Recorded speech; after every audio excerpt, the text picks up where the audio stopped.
Allahumma shalli ala sayyidina Muhammad.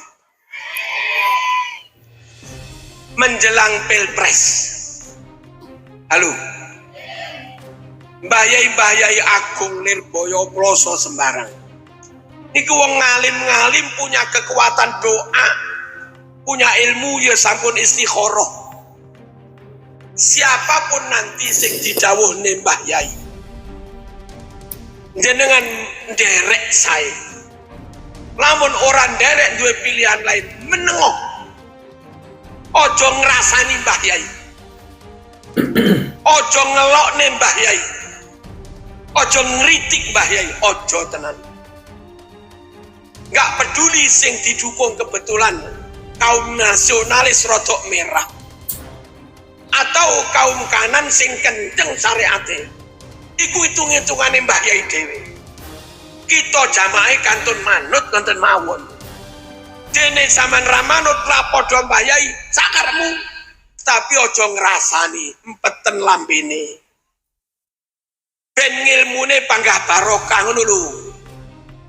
Nek wong biasa kados kita wani ngelokne Mbah Yai dah Ploso.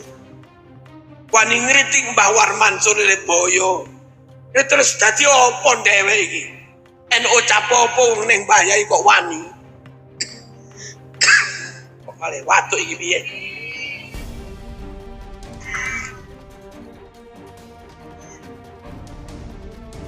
Paham nggih? Kula butuh waktu 2-3 menit ngenten ben paham. Biyen zaman Mbah Wahab Hasbullah.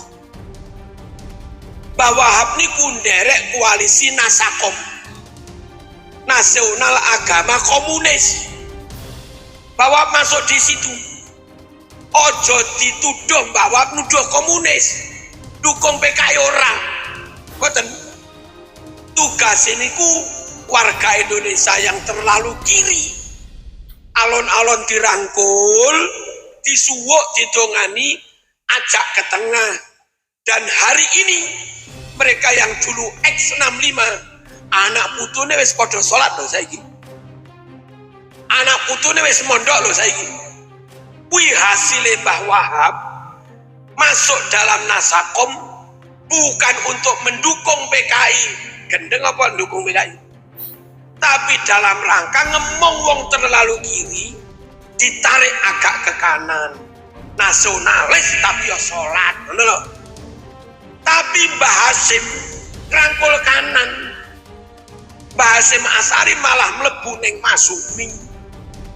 Dadi tokoh Masumi ketika itu. Ning Masumi ana Wahabine padahal. Apa Mbah Hasyim dukung Wahabi ora mungkin. Tapi diemong jihad-jihato, dakwah, tabligh akbaro. Tapi yo kudu tetep NKRI. Panca alon-alon dimong Mbah Hasyim.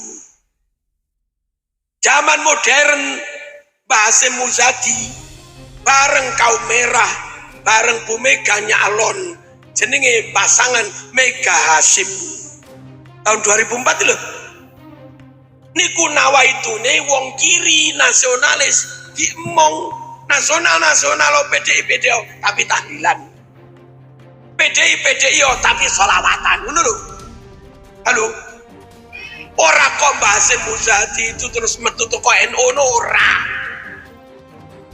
Nah, ngantos NU 2 periode zaman Kiai Said niku tasik ngerangkul kaum nasionalis supaya enggak sekuler, supaya enggak terlalu ke kiri, ditarik ke tengah. Hari ini kaum nasionalis wis akeh sing kaji. Nggih. Suatu saat rungono iki penting, poin paling penting. Suatu saat kiai juga berpikir koyo Mbah Hasyim. Wong kanan yo kudu ditarik ke tengah. Kudu dirangkul, diajak ke tengah. Ngono lho.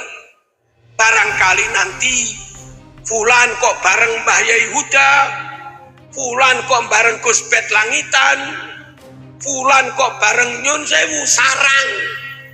Padahal saruhku fulan ini rodok rono. Iku kok Mbah Yai dadi Wahabi ora. Malah sing kono ditarik ben dadi NKRI harga mati Pancasila. Kesimpulannya namung ngene lho, lek ana Mbah Yai ana sing ngomong wong kanan, aja dituduh Mbah Yai dadi Wahabi, ngono lho. Lek ana Mbah Yai ngomong wong kiri, aja dituduh Mbah Yai niku ndukung sekulerisme, ora.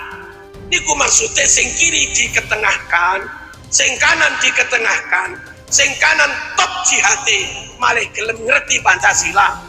Sing kiri top nasionalis, malah gelem sholat, gelem tahlilan. Lek wis sing kiri gelem tahlilan sholat, sing kanan yo Pancasila, maka antara kanan kiri nggak mungkin perang saudara. Niku lho karepe Mbah Yai ngono kuwi. Dong. Saudara-saudaraku sebangsa setanah air yang saya cintai sebahagian, itu tadi ceramahnya Kiai Marzuki Mustamar 2 bulan lalu di channelnya Kiai Marzuki Mustamar dengan judul Merespon Pilpres 2024. Perlu saya menambahkan sedikit ya. Kalau kita cermati tadi ceramahnya Kiai Marzuki Mustamar terkait bergabungnya NU dulu dengan Masyumi, dengan Nasakom ya, itu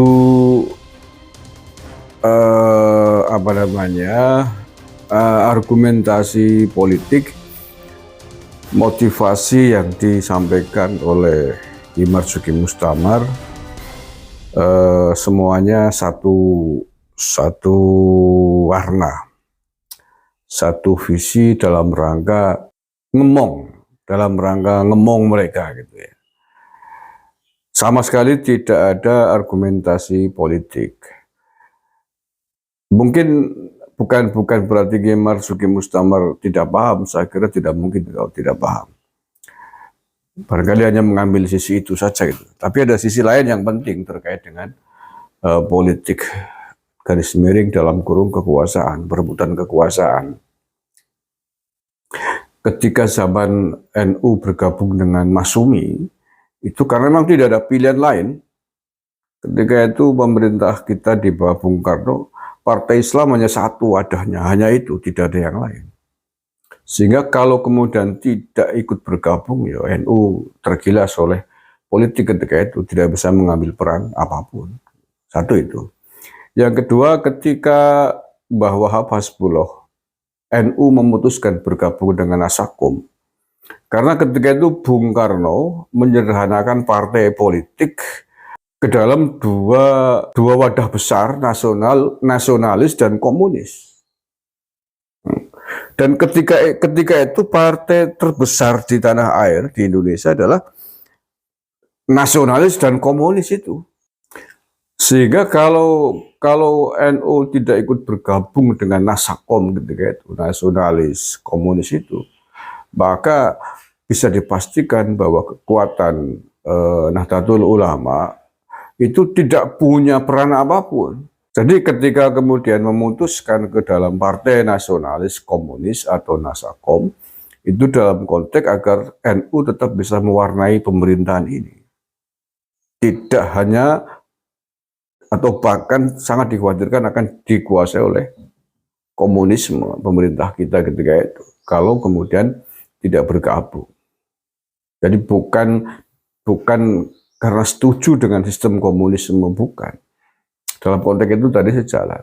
Jadi bukan berarti kemudian bahwa Wahab setuju dengan ideologi komunis, dengan ideologi partai komunis, tidak. Tapi karena ingin ikut mengambil peran jagani Bung Karno agar tidak dikuasai oleh kekuatan komunis lewat Partai Komunis Indonesia. Karena memang hanya itu pilihannya, hanya itu. Nah sementara Islam garis keras memutuskan untuk out, tidak mau bergabung dan lebih memilih melakukan pemberontakan. Nah, itulah di antara keputusan-keputusan politik yang memang harus sangat cermat, tidak bisa hanya melihat dengan salah benar, ya, tapi harus melihat maslahat dan madorot secara politik. Bagaimana ketika kemudian kita di luar dan kita di dalam konteks politik, maslahatnya besar mana, maturnya besar mana. Kalau kemudian kita mengambil di luar garis, hanya gara-gara menganggap itu tidak benar, tapi kemudian madorotnya bisa sangat berbahaya, kita bisa tergilas ketika tidak mengambil peran itu akan bisa memadamkan perjuangan. Tapi bahwa ini harus diambil, kalau enggak, kita enggak masuk ke dalam, nanti dikuasai oleh kekuatan lawan kita tidak ikut berperan, kita harus masuk. Justru kita harus masuk agar bisa merebut pengaruh kekuasaan itu.